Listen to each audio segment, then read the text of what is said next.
So I guess just being the top-ranked team all season and now finally making it to the Frozen Four, what does that mean for you as a coach? I think it's just really exciting for our team and our program. This is our highest ever seed going into the Frozen Four, so it's something that I think our kids earned through the year and with the way they played from September to March. And I'm proud of the way they played and proud of the way where we ended up.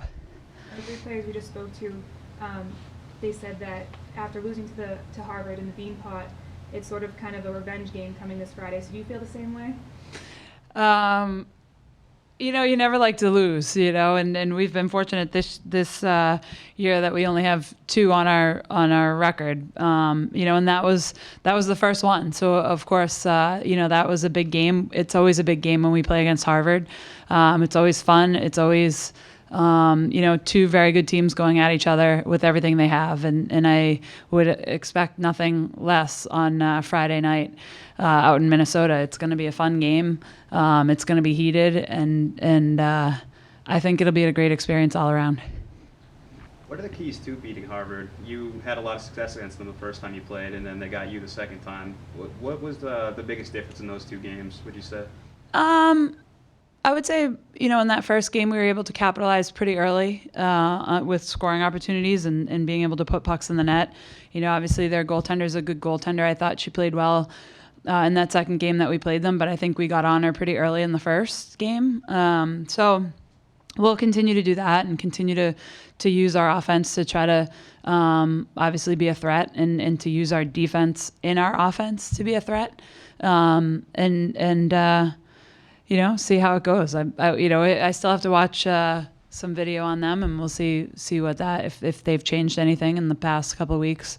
But I think ultimately we have to play Boston College hockey. We have to work hard every shift and work for a full 60 minutes.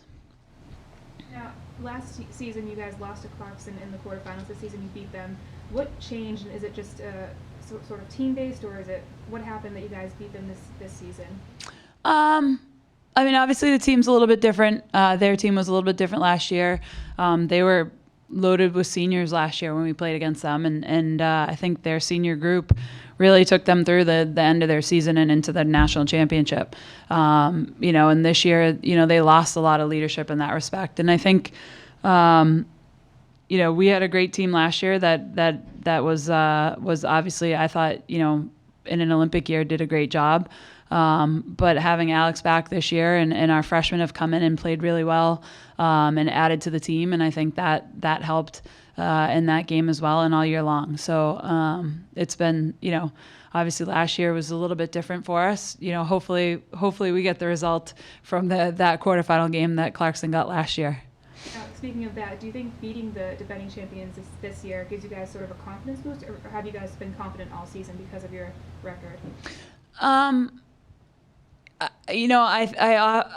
often see that quarterfinal game as one of the biggest games of the season. That's the game that you need to win to get to the Frozen Four, to be one of the last 4 teams playing, and I think that can certainly give you a lot of confidence, especially when we losing to BU and coming back and playing the way we did.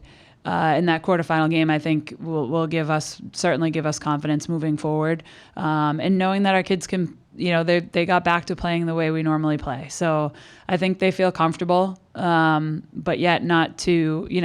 I think they're ready to go. I think they're looking forward to getting out there and playing in this first game. What have you guys been working on since the last game coming up to this Friday? What's the biggest thing you guys are working on? And you as a coach, what are you most focused on?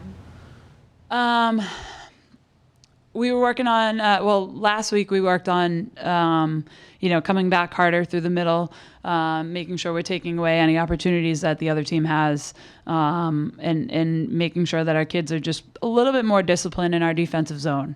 I think if we tidy that part up, the offense will come from that, and that was one of the things that we worked on last week, and today a little bit in practice.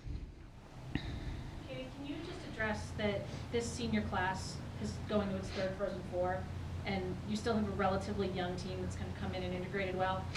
What do you hope to see, or what have you seen from that senior group or that older group with the younger group prepping them so far for this week? This team, I would say, is one of our closest teams that we've had since I've been here, and I think a lot of it has to do with our leadership and with our captains.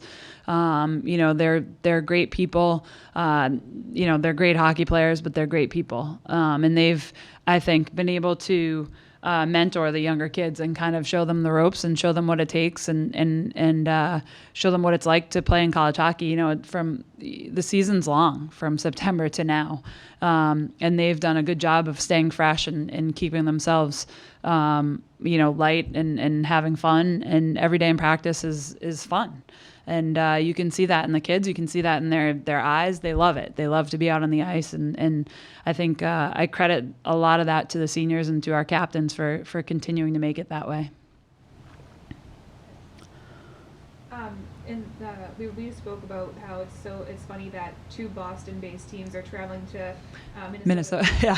I mean, is that sort of a testament to New England hockey, how good it is that two Boston teams are making it to the Frozen Four? Yeah, I mean, I think it's great. We had now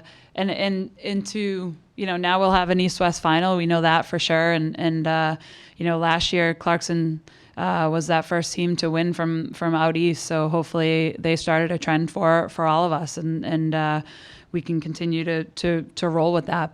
But I think hockey is great out here. I mean, obviously, we compete against BU and Northeastern and Harvard, and I mean, it's we're lucky that we have a lot of teams in a close area to play against and to compete against and to have little rivalries against as well. So. Hockey is great here in New England, and we're excited to bring it out to Minnesota. None of those people, I would say probably very few, have seen any of the Boston teams play. Maybe I think BU went out there early in the year, but we haven't played any team from out west, so they haven't been able to see us. So hopefully we take care of this first game. Obviously, you're focused on Friday night's game first. You also have Alex Carpenter as a top 3 finalist for the Patty Kazmaier on Saturday. How has she impacted this program this season, and what does it mean to you as a coach, having coached her for so long, and the program to be up for that award? Yeah, Alex came back, to me, she came back on a mission, she, and not for herself, for her team. And I think that's been the biggest thing for her. She loves BC. She loves being here and playing for BC and she wants BC to win. And I think even when you ask her, she kind of shies away from the individual awards and wants to focus on the team winning and the team being successful and trying to win that national championship. And she's got the drive, the desire, and the will to help her team do that. She's been phenomenal this season for us. She's done everything that we've asked her to. She's a leader on and off the ice for us. And kids, when she's on the ice in practice and she's working, harder than everybody else, everyone tries to work that hard. It's not a fluke that she is as good as she is. She works at it and she works hard at it. And I think that for her to be in the top 3 for the Patty Kazmaier is well deserved. I'm extremely proud of her as a coach to be in that situation. I hope she wins it. I think that she's earned that, and that she's certainly to me been the best player in the country this year. We'll see what happens in that banquet on Saturday. Great, thank you. All right, thanks.